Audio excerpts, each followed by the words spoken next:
Assalamualaikum warahmatullahi wabarakatuh. Selamat sore, konbanwa.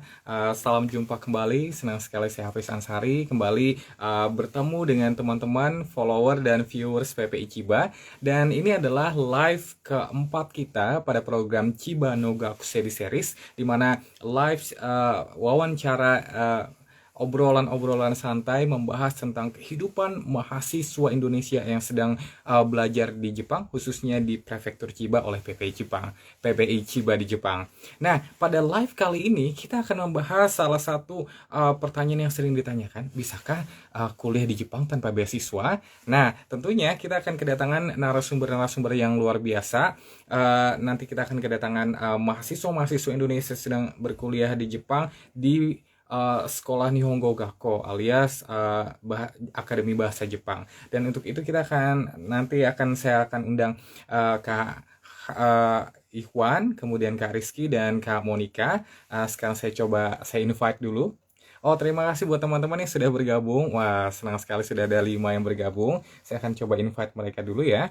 Uh, dan ini adalah live yang kita adakan rutin setiap 2 minggu sekali, membahas tentang uh, banyak sekali seluk-beluk kehidupan mahasiswa di Jepang. Nah, kemudian Kak Rizky RZZZ Rizky, oke, kita undang. Kemudian Kak Monica Alevia Monica. Oke. Oke, sambil menunggu para narasumber kita bergabung, saya ingin menyapa dulu teman-teman follower PPI Chiba yang sudah bergabung pada live kali ini. Selamat sore, Kak Elza Mita, Ajri Yushali, Cheris. Oh, KBXTGY. Oke, selamat sore juga. Oke, sudah masuk satu narasumber kita luar biasa. Selamat sore Kak Monica. Selamat sore Mas Hafiz. Oke. Lagi apa nih? Eh, nggak lagi ngapa-ngapain sih.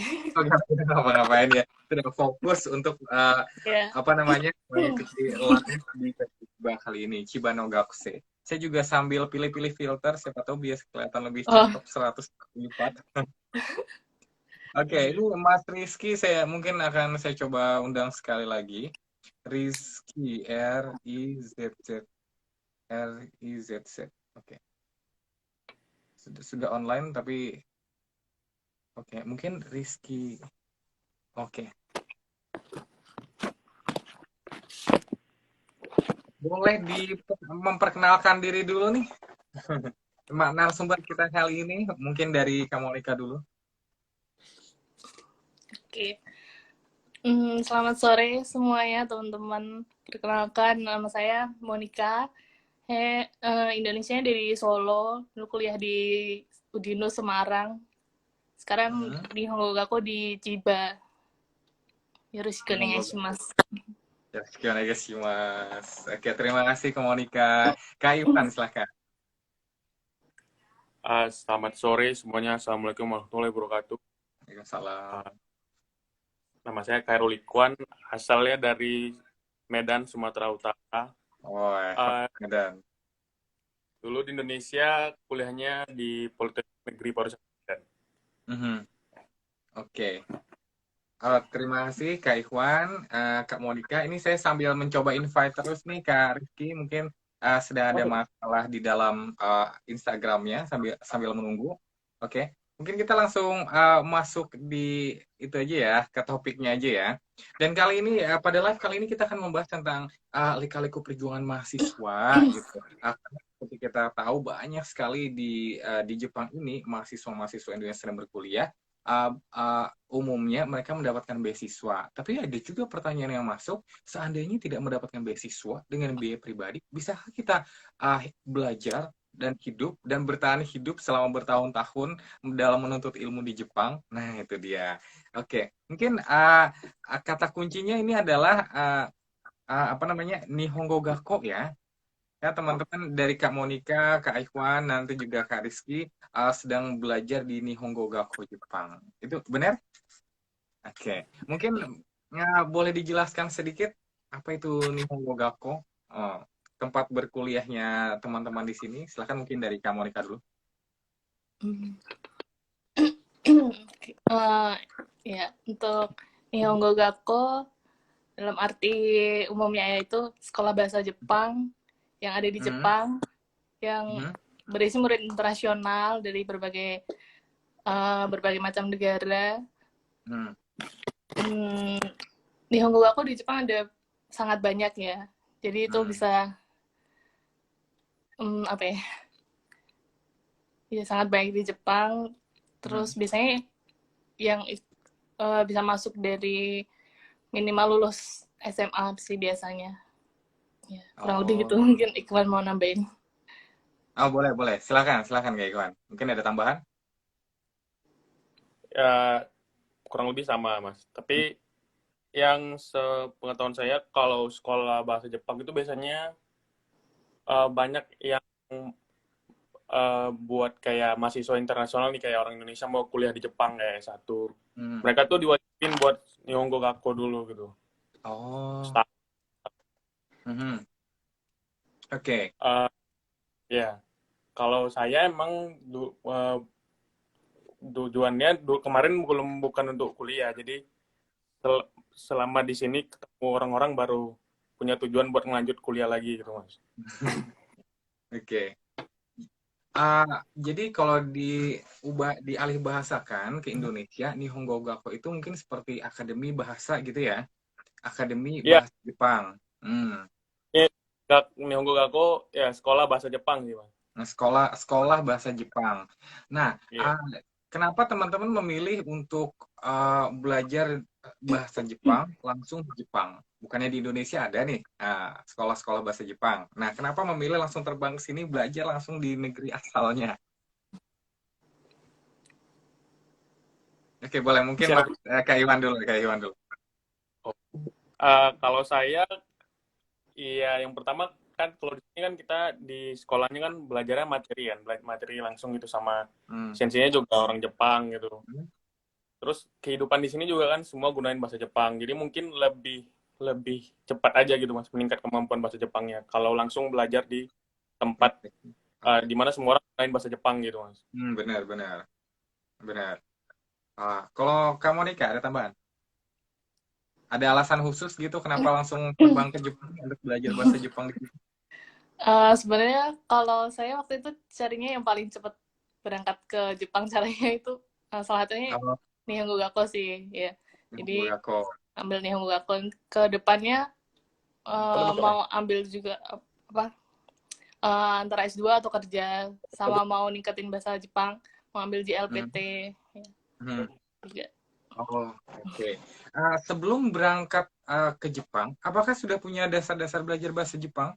Sudah punya level bahasa Jepang tertentu gitu sebelum berangkat atau benar-benar dari nol? Kak Monica.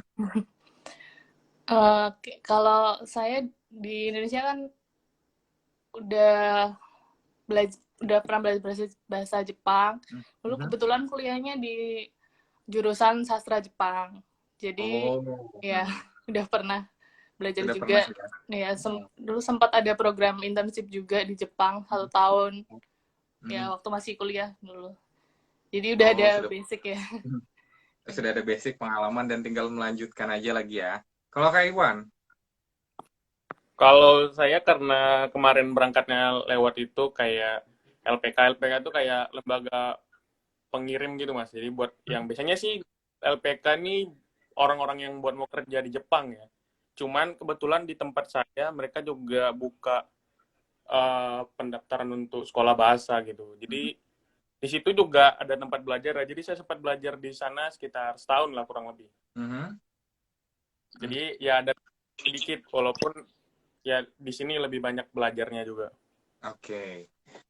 Teman-teman ini berasal dari jurusan dan universitas yang berbeda di Indonesia. Kemudian setelah lulus berangkat ke Jepang, itu apakah di Nihongo Gakko yang teman-teman sedang belajar sekarang, apakah ada jurusan-jurusan tertentu atau hanya ada jurusan bahasa Jepang?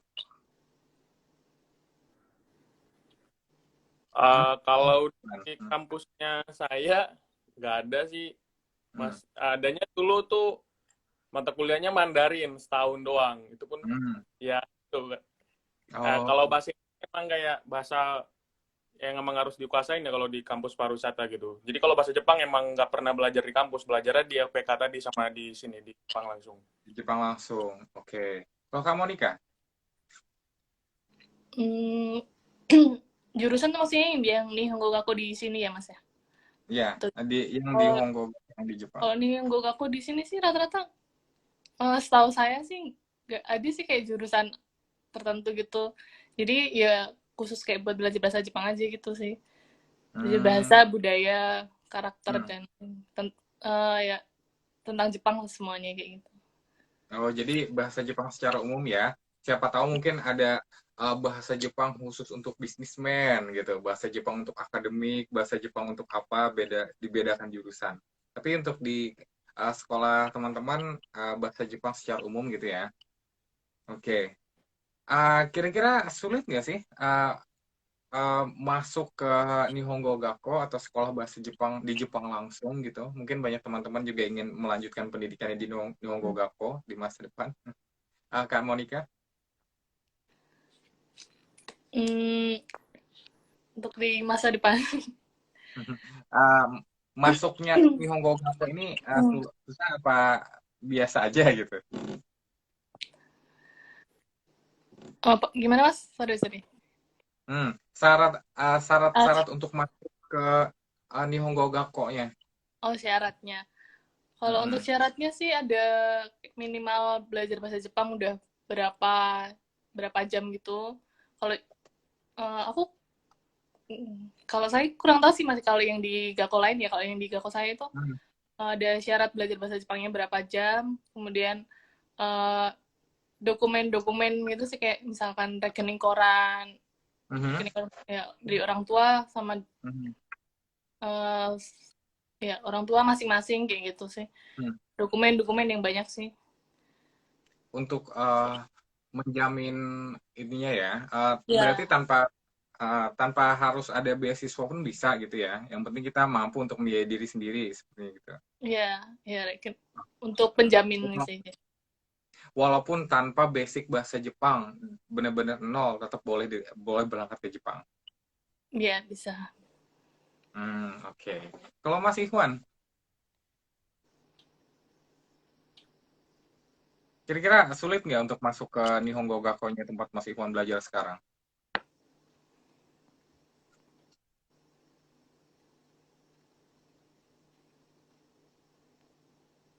Nah, sedang loading. Oke, ini mohon Mungkin maaf, mungkin Rizky Mas bisa Rizky. di-invite lagi, Mas. Oke, Mas Rizky, tombolnya tidak bisa. Oke, ini sudah. Oke, Mas Iwan, silakan. Oh, oke. Kira-kira sulit nggak sih, Mas, buat teman-teman Aduh, yang. gimana Mas? Ulangi Mm-mm. Mas. Halo? Kayak patah-patah. Oke, suaranya putus-putus. Biasa internet di Jepang ya, mungkin 11-12 di Indonesia. Oke. Uh, ini berarti dari kalau menurut saya Mas, kayaknya nggak terlalu sulit. Yang penting tuh kayak kitanya nyiapin berkasnya sesuai apa yang mereka mau gitu. Kalau saya kemarin itu ya emang kayak dibilang kamu nikah juga harus ada kayak sertifikat kita tuh udah minimal belajar bahasa Jepangnya tuh berapa jam gitu. Kalau di tempat Oh, kalau minta kemarin sekitar 300 jam minimal. oh, oke. Nah, habis itu berkas kayak ya itu rekening koran keluarga karena itu mereka tuh pengen lihat kayak karena kan saya jadikan orang tua sebagai supporter gitu Mas. Supporter tuh yang Mhm. bakal tanggung biaya kita ntar di sini gitu maksudnya. Hmm. Oh, Sama ada tes interview sama tes tertulis juga kemarin kalau saya Mas. oh, Makasih ya. oke. Oke. Ini by the way, Mas Rizky sepertinya mengalami kendala atau Instagram di tempat saya di PPI Ciba mengalami kendala untuk menginvite Mas Rizky. Uh, Mas Ikhwan kira-kira sedang bersama Mas Rizky nggak nih? Atau sedang ada di sebelah mungkin Mas Rizky-nya, jadi boleh di-invite dalam satu layar gitu, siapa tahu bisa. Bisa, bisa, bisa, Mas. Oke. Nah, Ini karena saya panggil dulu nih. Instagramnya. Oke, boleh, boleh, boleh. Oke. Sambil menunggu Mas Rizky bergabung, oke kita lanjutin. Kalau di Nihongo Gakko itu lama pendidikannya berapa lama? Ada paket-paketannya nggak sih? Misalnya sebulan boleh pilih sebulan atau 6 bulan atau setahun atau gimana? Dari tempat Mbak Monica dulu, Kak Monica. Oh itu ada di sebelah ya, Kak Rizky ya. Oke, selamat datang. Selamat bergabung, Kak Rizky. Bisa, Mas. Oke, ini dari tadi coba join nggak bisa itu ya, nggak bisa connect. Mungkin satu layar kita berbagi aja sama Kak Iwan. Oke, silakan, Kak Monica. Untuk umumnya itu minimal biasanya 1 tahun Mhm, sampai 2 tahun. Itu untuk pilihan programnya biasanya seperti itu. Tapi ada yang misalkan dia visanya bukan visa pelajar, jadi misalkan mhm, visa keluarga, tapi dia pengen mhm, belajar bahasa Jepang itu juga bisa. Jadi mhm. berapa lamanya itu juga terserah mereka mau ambilnya berapa lama itu bisa sih Mas. Jadi nggak ada kayak waktu khususnya gitu. Kayak teman Oh, oh ya teman kelas tuh ada sih yang kayak gitu. mhm. Oh, Jadi kayak kalau kamu misalkan mau ambil Baik, Mbak. sampai apa bisa sampai lulus N2 ya, habis itu udah Mhm, lulus terus dia mau mhm. berhenti juga nggak apa-apa kayak gitu. Oh, oke. Kalau kamu Monica sendiri ambil yang paket paket yang yang ke waktu berapa lama? Kalau di sekolah saya karena saya masuknya yang bulan April jadi ikutnya yang 2 tahun. Oh, 2 tahun ya. Berarti nanti Ya, sampai 2024. 2024. Oke, oke. Terima kasih Kak Monica. Ada tambahan Kak Rizky dulu deh. Yang sedang baru bergabung. Tanya. Gimana, Lama Mas? lama Kata-kata Mas pendidikannya boleh. ah, di tempat Nihongo Gakko atau sekolah bahasa Jepang tempat Kak Rizky belajar, ada jangka waktunya nggak sih harus menyelesaikan selama 4 tahun atau 2 tahun atau boleh sebulan aja selesai kalau udah merasa cukup boleh berhenti gitu. Kalau di sekolah kami ya Mas, sebagian besar Mas misalnya masuk bulan 4 uh, dan kalau misal Mhm. Bulan 4. bulan 10 jatuhnya jadi 1 tahun setengah Mas. Tapi kalau misalnya ada masanya saat kita cepat ngerti ini Mas, bisa jadi 1 tahun pun bisa cepat selesai sih Mas. Gitu sih. Oh, oke. Kalau Kak Rizky milih yang berapa lama? Saya mau masuk bulan 10 kemarin Mhm. aturannya karena corona ya 1 tahun setengah Mas. Tapi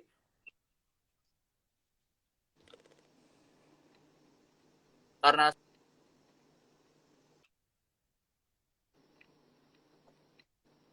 1 tahun setengah, ya 1 tahun setengah. Oke, 1 tahun setengah ya. Oke. Ada tambahan, Kak Iwan?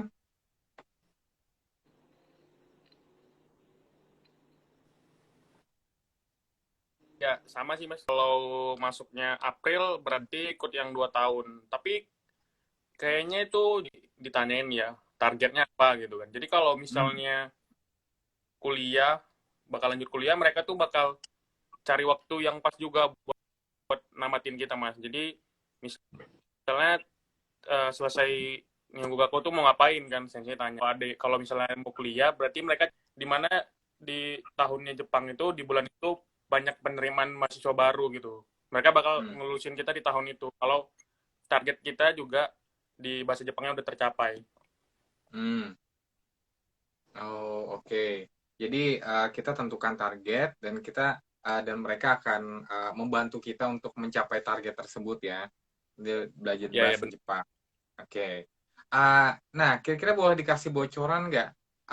Harganya gimana sih biaya untuk kuliah di Nihongo Gakko langsung di Jepang gitu? Kira-kira mahal nggak sih gitu? Apa perlu jual rumah, jual tanah nih saya? Dari Mas Rizky dulu deh. Dari pengalaman saya Mas, sempat juga sih Mas, ada yang dikorbanin juga seperti jual rumah ya Mas.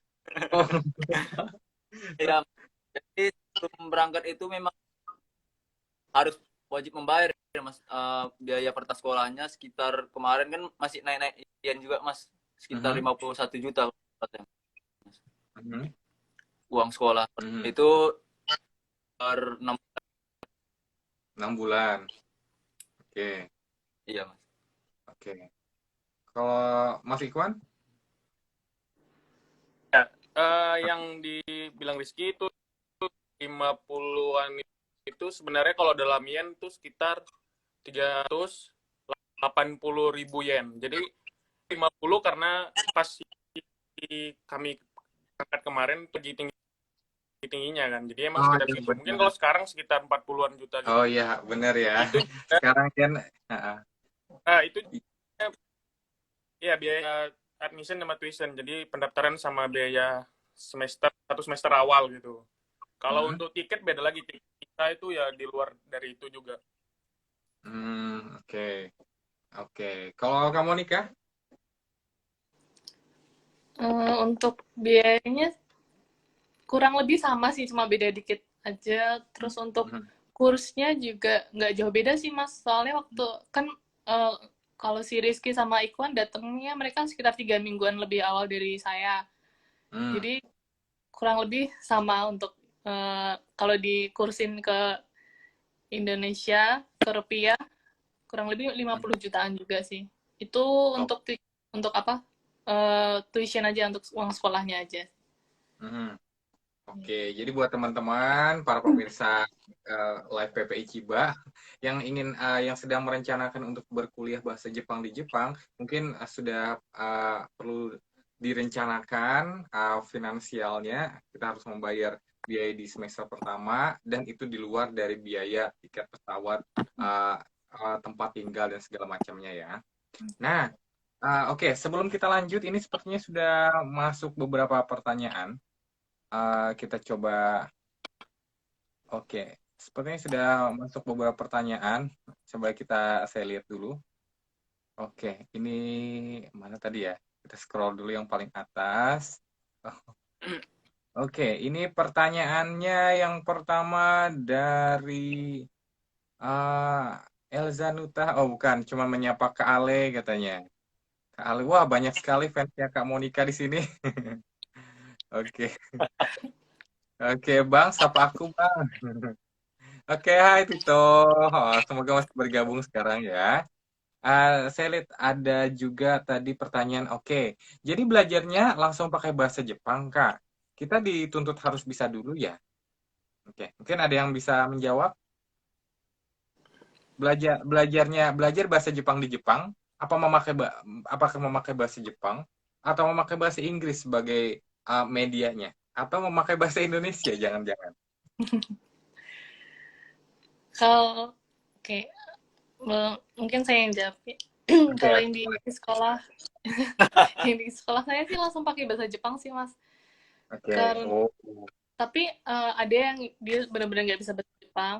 Itu Hmm, kita ada salah satu dosen yang bisa bahasa Inggris. Jadi dia hmm, mungkin apa ya, support sih, bukan bukan karena dia bukan staff yang pengajar, tapi dia yang orang office, orang kantor. Jadi mungkin dia kayak support aja gitu, kayak misalkan ada hal yang dia nggak ngerti kayak gitu. Tapi kalau di kelasnya tetap pengajarnya pakai bahasa Jepang sih.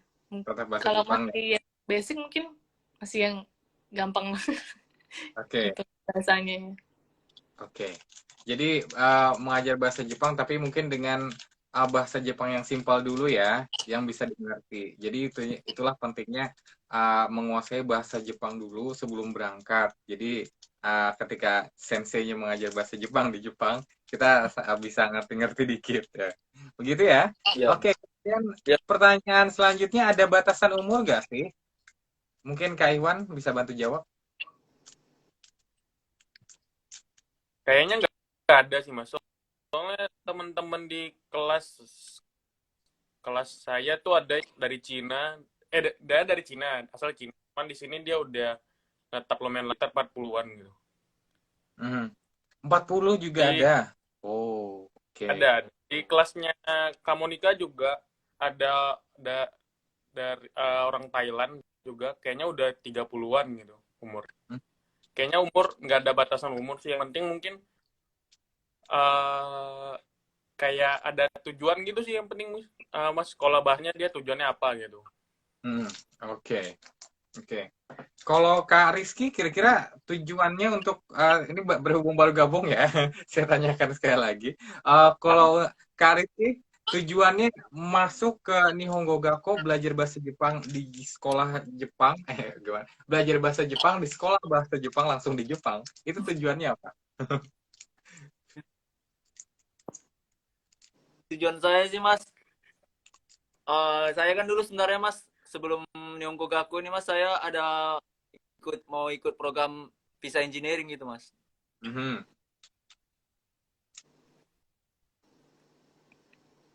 Oke. Nah, jadi saya kemarin konsultasi duluan ke sana sih yang lebih cepat berangkat dan lebih bagus gitu. Karena fee-nya saya dengerin Mas harus N3 gitu Mas. Mhm. Sementara belajar N4 Gogaku aja Mas. Jadi saya pindah alur ke yang Gogaku. Oke.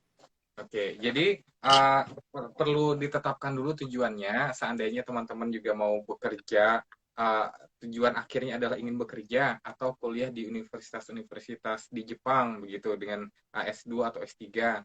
Jadi perlu menguasai bahasa Jepang, masuklah di sekolah bahasa Jepang, gitu ya. Iya Oke, benar. terima kasih jawabannya. Ada tambahan mungkin dari Kak Monica dan Kak Iwan?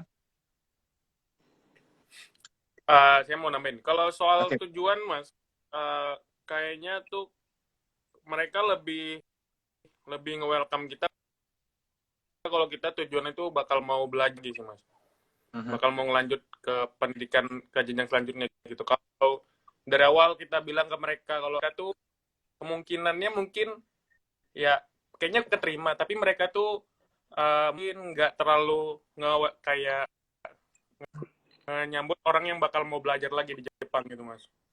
Oh. Soalnya kami itu sekarang gitu dari sensei yang di Indonesia kan, kalau bisa tulis kan ada disuruh buat esai gitu, esainya itu kalau bisa mau lanjut kuliah lagi gitu di Jepang biar juga tahu kalau kita tuh ke Jepang bukan mau kerja gitu tapi mau lanjut belajar gitu. Mhm. Oke, terima kasih Kak Iwan. Kak Monica ada tambahan? Untuk tujuan, ya sebenarnya lebih baik dari awal, misalkan udah tahu tujuannya setelah lulusnya aku mau apa, itu lebih baik sih, entah mau Mhm. S2 atau mau kerja, atau bahkan Mhm. misalkan kayak sekolah kejuruan, Mhm. misalkan udah dapat sekolah, udah tahu mau masuk sekolah mana, itu lebih baik sih, karena nanti dari pihak sekolah mungkin bisa apa, bisa memberi support lebih kayak gitu. Tapi kalau Hmm. misalkan belum sedetail itu pun juga tetap bakal dibantu untuk kayak kedepannya mau gimana gitu, misalkan S2 nanti jurusannya mau apa, kalau kerja mau kerja di mana kayak gitu sih, tetap Hmm. dibantu. Oke, oke. Jadi mereka juga akan itu ya, karena misalkan saya ingin melanjutkan S2 di Jepang, mereka karena sudah tahu sistem masuk kuliahnya seperti apa, mereka juga akan bantu kita gitu, dibanding lebih mempermudah kita dibanding kita uh, mengurusnya dari Indonesia kira-kira ya. Iya benar. Oke. Kemudian pertanyaan selanjutnya, ada banyak sekali pertanyaan dari teman-teman. Oh, sangat antusias sekali. Terima kasih para viewers PPC kali ini. Oke, sistem kelasnya gimana Kak? Sistem kelas. Mungkin maksudnya berapa orang di dalam kelas gitu. Seminggunya ada berapa mata kuliah yang sedang dipelajari, atau PR-nya banyak nggak gitu, atau di sana harus menghafal atau latihan ngomong atau gimana gitu. Mungkin boleh jelaskan secara umum. Dari Kak Iwan dulu deh, Iwan.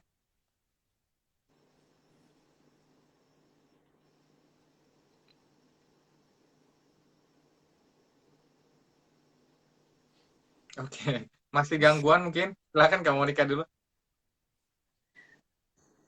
Buka. Sistem kelas tuh kayak tuh isinya cuma Oke, oke, silahkan lanjutkan, lanjutkan. Oke, oke. Boleh diulangi sekali lagi? Tadi oh sempat ya. koneksi.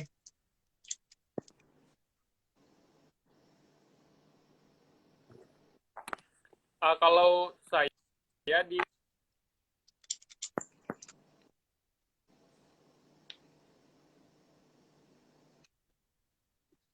ya, saya beda kelas sama komunitas kami tuh isinya ada 4 orang Thailand sama teman dari Cina. Kayaknya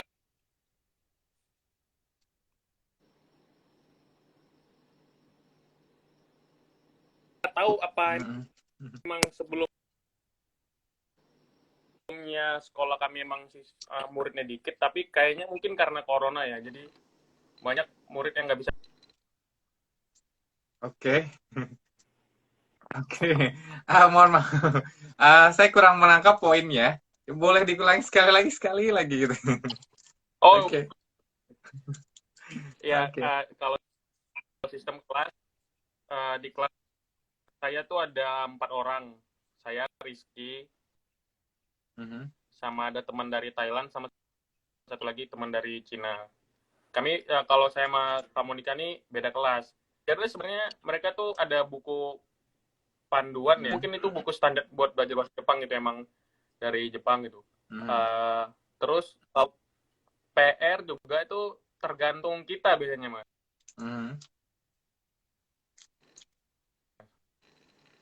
Jadi kalau misalnya di apa tuh di pelajaran terakhir ada yang nggak selesai nih yang dikerjain, biasanya tuh disuruh PR gitu.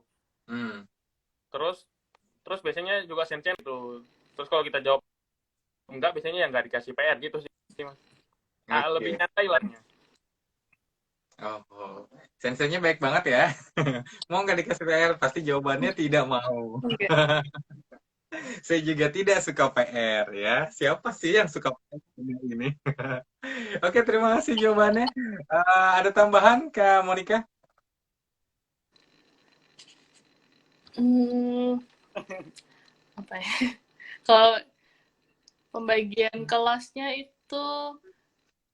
itu bisa dari level bahasa Jepangnya juga sih, Mas. Kayak misalkan Oh, kan startnya kan beda-beda. Ada yang udah pernah belajar, kayak saya udah pernah belajar bahasa Jepang, jadi penempatan kelasnya beda. Kan terus karena sekolah kami itu kecil ya, jadi muridnya nggak banyak. Muridnya kayak di kelas, kalau di kelas saya cuma ada sekarang berapa ya? Udah 5 orang.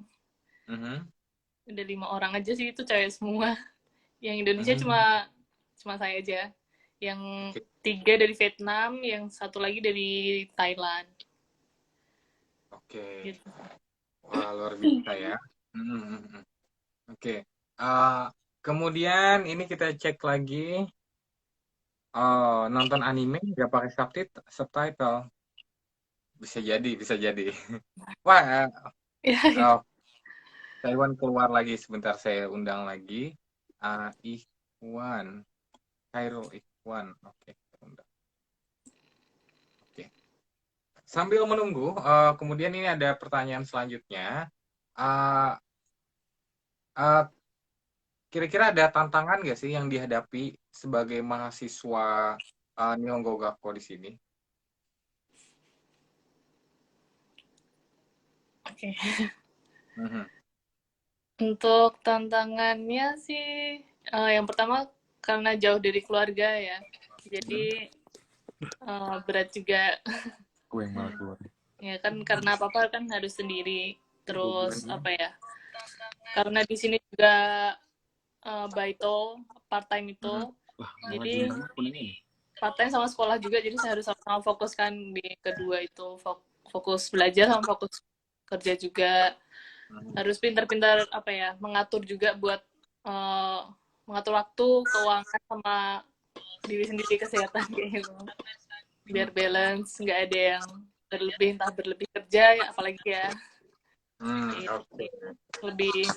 Lebih mandiri juga. Mandiri. Terima kasih Kak Monica. Nih, Kak Iwan, mohon maaf, ini sepertinya batasnya sudah tercapai. Maksudnya dalam live kali ini, entah kenapa di Instagram hanya mengizinkan 3 orang. Jadi ketika Kak Ya. Iwan keluar, Kak Rizky bisa masuk. Iya. Tapi Kak Iwan harus masuk lagi. Seharusnya bisa maksimal 4 orang ya, tapi ini hanya 3 tamu yang bisa bergabung dalam forum siaran langsung Anda. Oke, mungkin kita perlu bayar biaya pajak lebih banyak gitu ke Instagram. Jadi mohon maaf, mungkin Kak Iwan dan Kak Rizky mungkin bisa berbagi lagi. Oh, wow. Dekat sekali, hati-hati. Ini tinggalnya dalam satu apartemen apa gimana? Iya bener Mas, satu kamar gini aja sih Mas. Bareng-bareng, Mas. Oke, jadi mungkin nanti habis ini bisa kasih kita room tour ya. Kalau guys, ini ada tempat mandinya nih, gitu. Dapurku berantakan banget. Oke, back to topic. Sebagai mahasiswa Nihongo Gakko, kira-kira ada kekurangannya nggak? Atau tantangan yang dihadapi dalam belajar di sini? Kak Rizky dulu deh. Ya menurut saya Mas, belajar sambil baik itu sulit sih Mas. Oke. Ya apalagi Oke. saya sih Mas, karena sebelumnya saya kan ini kalau boleh jujur malah ngambil 2 baitu nih Mas sambil kerja gitu Mas. Satu baitu Oke. malam dan satu lagi baitu Sushiro Mas. Hmm. Ya jadi menurut saya sih Mas, bukan untuk dicontoh juga sih Mas. Ya kerja malam, habis malam pagi sekolah, kadang tidur bentar, nanti habis sekolah lanjut lagi kerja satu lagi Mas, berat sih menurut saya. Oh, oke. Iya sih Mas. Oke. Apalagi di saat kita mau mengumpuli uang sekolah, uang biaya juga sini tagih-tagihan besar juga kan Mas. Apalagi kalau bagi yang mau ngirim ke orang tua lagi, gimana kita semua harus sisihkan semua itu, berat sih rasanya. Hmm. Ya gitu. Oke, luar biasa perjuangannya ya. Ya. Kak Iwan gimana? Kalau baito ya sama sih, Mas.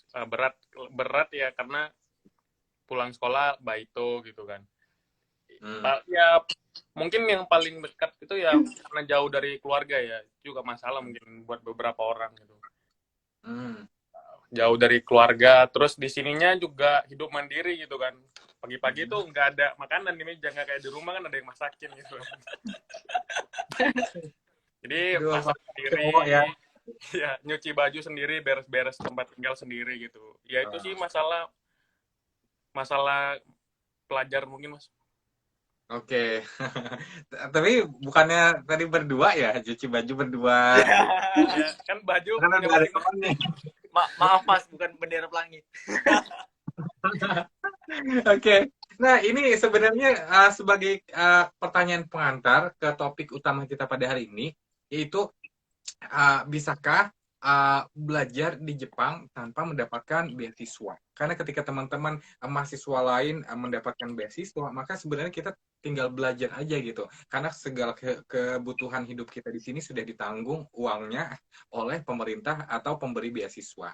Nah, ketika teman-teman yang sekarang ini sedang belajar di Nihongo Gakko, ini kan belajar tapi dengan biaya pribadi, dari biaya tuition fee-nya gitu, biaya semester, biaya pesawat dan segala macam. Terus apa namanya, solusinya agar bisa belajar tanpa beasiswa.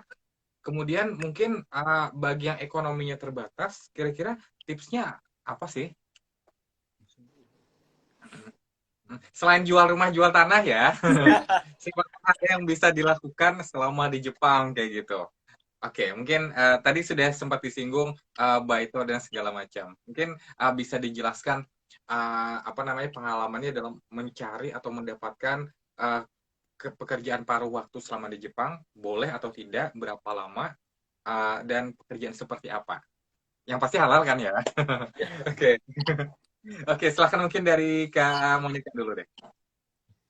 Oke, untuk sebenarnya kalau untuk pembayaran itu, kalau dari saya pribadi, yang dari awal sih masih dari orang tua sih mas sebenarnya. Cuma untuk kedepannya sih pengennya kan bayar sendiri kayak gitu. Makanya kalau bisa cari baitonya yang sekiranya cukup lah buat eh, apa ya, untuk uang sekolah, biaya hidup sehari-hari kayak gitu. Kalau untuk baito itu kan untuk pelajar ya, itu ada batasan waktunya. Misalkan itu seminggu ada 20, bisa kerja selama 28 jam dalam seminggu. Tapi untuk hari libur, kayak misalkan summer holiday ya itu, Natsuezumi, itu bisa 40 jam seminggu. Kan karena sekolahnya kan libur, jadi cuma kerja aja itu bisa 40 jam seminggu. Sebenarnya pintar-pintar cari kerja juga sih, jadi kayak gitu. Kalau untuk baitonya, untuk kerja, untuk part time-nya itu sebenarnya dari sekolah juga bantu kok mas buat cari part time-nya. Jadi nggak harus cari sendiri. Cuma misalkan kurang cocok sama pilihan dari sekolah, bisa cari sendiri kayak gitu. Oke. Oh, ternyata itu ya rahasianya ya. Oke, ada tambahan dari Kak Iwan? Tips dan belajar di Jepang tanpa beasiswa. Siapa tahu juga bisa jadi kaya raya. Kalau saya biaya awal emang orang tua ya mas, tapi untuk pembayaran kayak semester selanjutnya itu ya saya emang udah iniin dari awal sama orang tua, saya mau coba bayar sendiri kan. Jadi kan kita tuh dikasih waktu, dikasih batasan kerja tuh maksimal seminggunya tuh 28 jam. Jadi kalau sarannya saya tuh cari baito yang emang gajinya gede, terus dimaksimalin gitu 28. Jadi kalau saya dulu awal-awal kerjanya cari kerja yang malam. Jadi kalau malam itu kan ya mereka ngasih tunjangan berapa persen gitu. Terus dimaksimalin 28 jam gitu. Mungkin kalau kayak yang saya bilang tadi mungkin cukup sih mas buat biaya hidup, biaya sekolah gitu. Tapi sebenarnya ya program sekolah bahasa ini juga banyak dijadiin orang buat nyari uang juga sih mas. Jadi beberapa juga ada yang kerjanya overtime gitu. Sebenarnya itu juga lumayan masalah ntar kalau kita mau perpanjang visanya mas ke depannya gitu.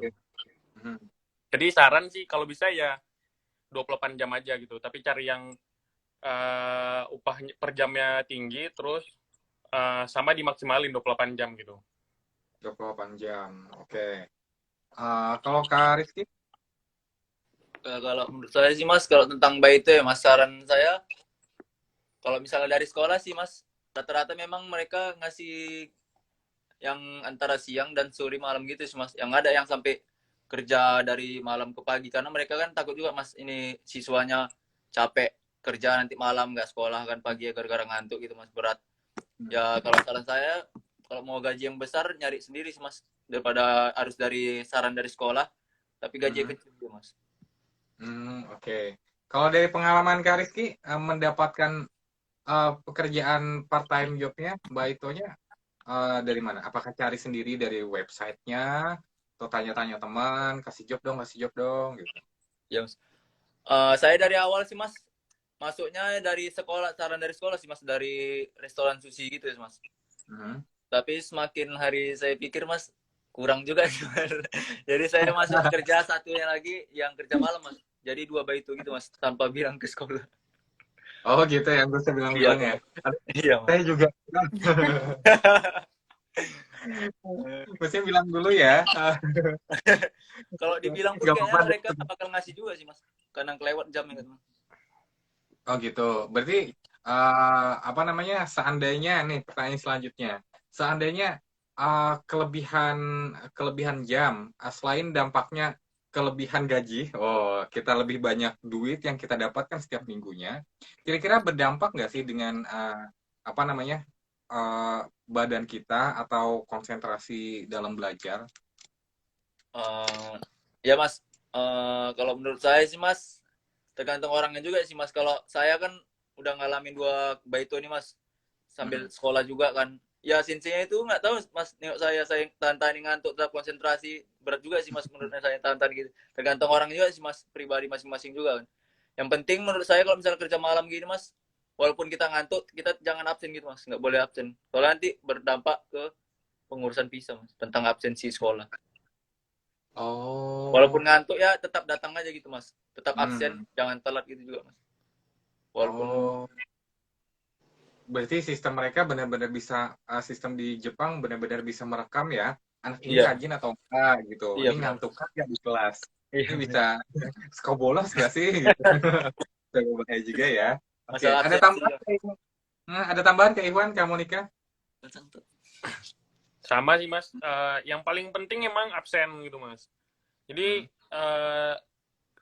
kalaupun kita kerjanya lebih, cuman ya kalau kita tahu caranya lah gitu buat biar aman gitu kan mas. Tapi ya itu, yang penting jangan absen aja sekolah gitu kan. Karena Hmm. absensi pengaruhnya ke pengurusan visa soalnya mas. Mereka tuh ngelihat kan, ini kok di kan nanti ntar sekolah kan yang bakalan mandu kita buat perpanjang visa selanjutnya.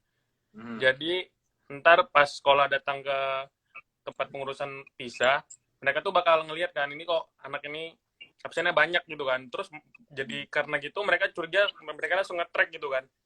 Ini berarti kerjanya over gitu. Disitulah baru masalah gitu mas. Jadi Oke.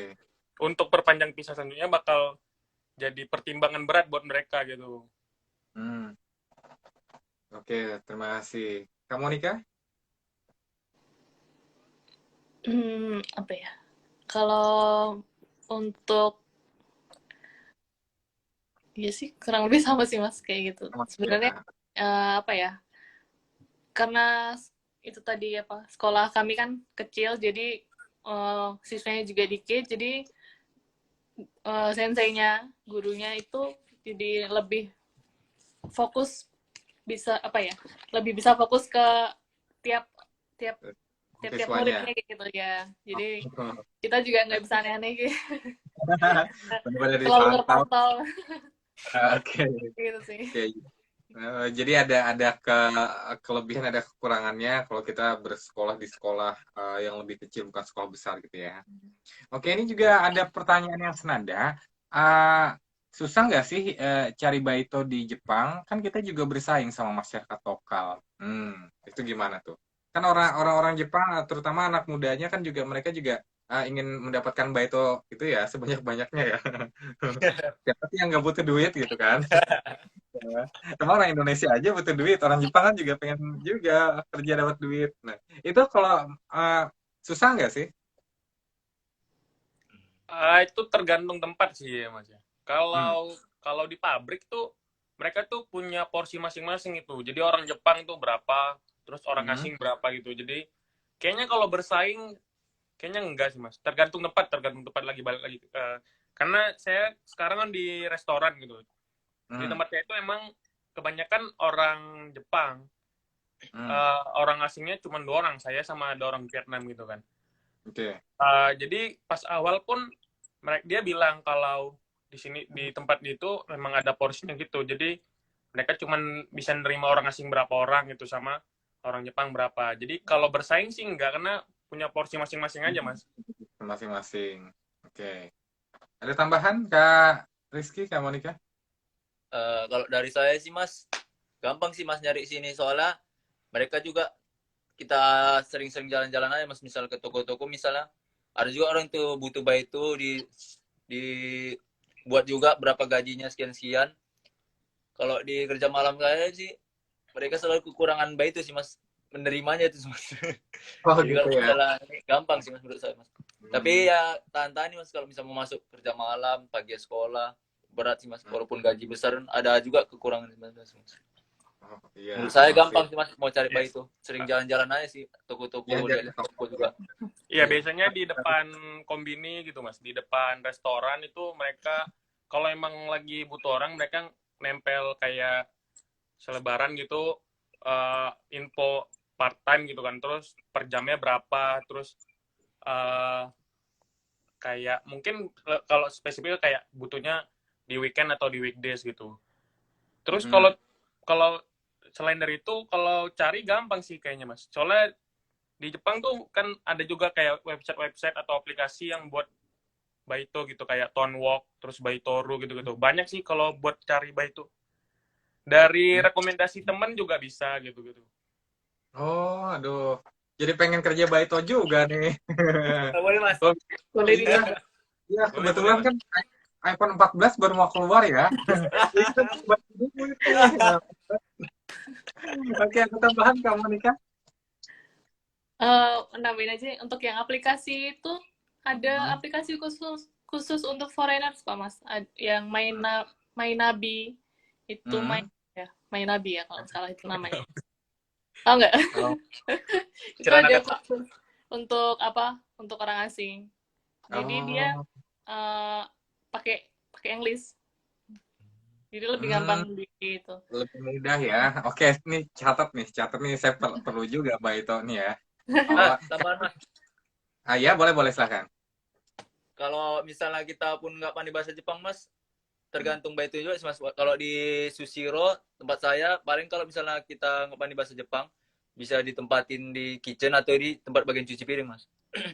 Hmm, Dan kalau kerja malam ini nggak ada sama sekali ngomong sih Mas, cuma ngangkat barang aja, cuma PC aja yang kita diandalin. Jadi kalau nggak pandai bahasa Jepang pun bisa. Nggak, jadi gampang ya. Kalau misalnya baru datang ke Jepang, nggak pandai bahasa Jepang nih mau kerja, ya boleh bisa, gampang. Modal fisik sama mental aja Modal Mas. fisik sama mental. fisik sama mental. Aduh, Itu yang berat. masalahnya ini dua-duanya nih lemah dua-duanya. Aku cuma mental lemah, tapi duit pengen. Relax aja Mas. Kalau bahasa Jepang udah benar-benar nyerah banget ya gitu. Kayaknya kalau buat saya lambat banget belajar bahasa Jepang, jadi mengandalkan bahasa Inggris aja nih buat kehidupan. Itu tadi agak susah kalau mencari Baito. Tapi terima kasih infonya, luar biasa bermanfaat. Kemudian ini ada lagi, Baito yang gajinya tinggi, Baito yang kayak gimana biasanya Kak? Oh, pertanyaan dari Kak Yogi. Aduh, Baito gajinya tinggi. Kira-kira boleh di-share nggak sih standarnya gaji Baito atau part-time job di Jepang berapa? Itu hitungannya per bulan atau per tahun atau per jam? Kalau penerimaan gajinya per bulan, ada yang per bulan, ada yang per hari, ada yang per minggu juga. Balik lagi tergantung di mana tempat kita kerja. Terus kalau paling tinggi, kayaknya setiap daerah beda-beda ya Mas. Kayak tiap prefektur itu punya standar masing-masing kayak UMR gitu. Di Chiba saya kurang tahu detailnya berapa ya, spesifik berapa, tapi tertinggi itu kalau di tempat kami kerja malam itu bisa 1.500 per jam ya. Oh, 1.500. Ya, tapi malam. Karena malam Oh, ya, malam. Mas. Karena malam. Jadi kalau normalnya sebenarnya cuma 1.200. Jadi kalau kerja malam kan di Jepang tuh mereka bakalan naikin 25% dari gaji utama gitu. Dari total per jamnya gitu. Oh, oke. Jadi begitu ya, Mas Yogi ya, yang Kalau biasanya kalau yang banyak itu mereka tuh ngelihat kerjanya berat atau enggak gitu. Kalau kerja berat pasti gaji besar gitu aja Mas. Oke. Pemberian gajinya adil aja ya sesuai dengan atau tidaknya. Oke. Ada tambahan, Kak Monica? Udah sih Mas, udah dijawab sama Iklan sama ya.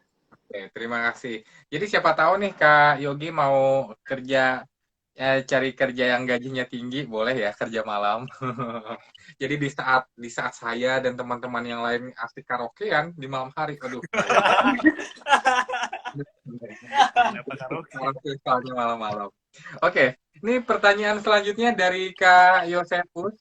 Kak Ade, teman-teman yang jago Nihongo, jago bahasa Jepang maksudnya, apakah banyak atau tidak kerja part-time sebagai translator, translator bahasa, penterjemah, atau mungkin baik itu pekerjaan yang sebagai translator itu tidak menarik?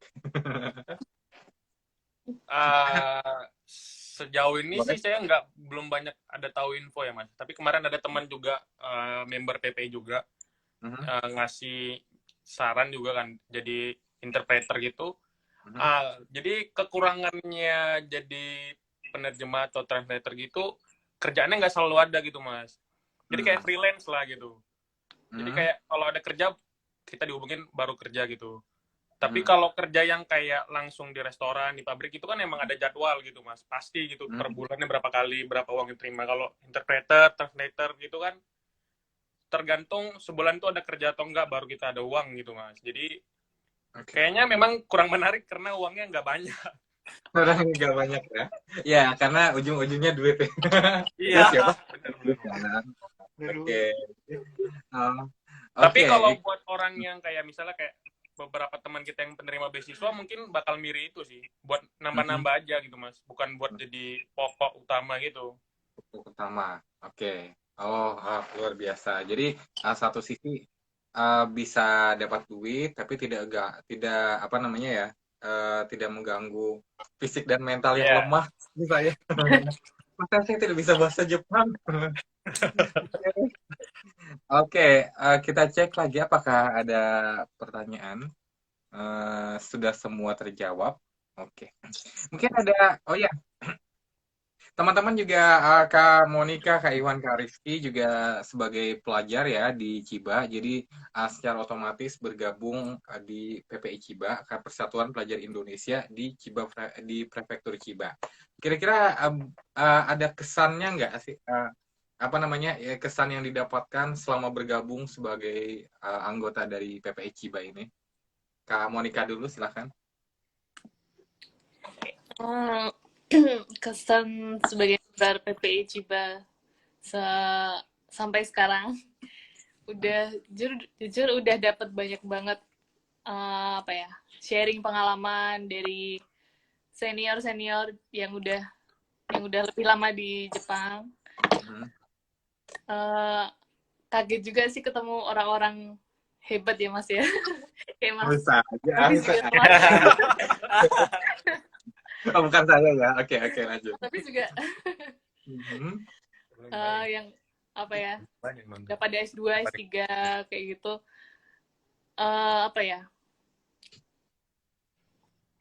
sebenarnya sharingnya dari mereka itu benar-benar memotivasi sih mas, yang sebenarnya kayak misalkan ragu nih mau ambil S2 tapi jadi lebih termotivasi lagi karena sharing dari mereka. Udah kayak apa ya, keluarga kedua lah mas di sini kayak gitu. Keluarga kedua ya.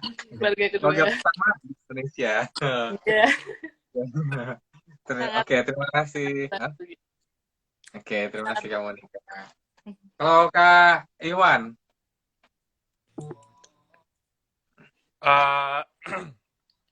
Kesannya sudah berapa lama kayaknya di PPI Ciba? gabungnya dari awal sebelum berangkat sih udah gabung ya mas. Udah Itu ya. Iya, udah Hampir cari satu tahun ya. Udah ngechat admin. Iya ya, kurang lebih udah enggak belum. Tapi harusnya kan kami berangkat tuh bulan 10 ya Mas, cuman karena corona. Jadi akhirnya berangkatnya jadinya bulan 3. Jadi dari bulan 10 tuh saya udah gabung di grup WhatsApp-nya PPI, tapi bukan PPI yang utama. Jadi kayak orang-orang yang belum pada di Jepang itu, kalau nggak salah dulu ketua yang lama Mas Torik itu buat grup gitu untuk orang-orang yang belum di Jepang gitu. Terus saya udah gabung di situ gitu. Jadi kesannya ya itu sih Mas, kayak saya ngerasa punya keluarga kedua dari sini. Saya pribadi sih banyak banget lah, banyak manfaat juga, banyak dibantu juga gitu kan, kayak diwarisi barang-barang peninggalan dari yang terdahulu. Dapat longsuran ya. Iya.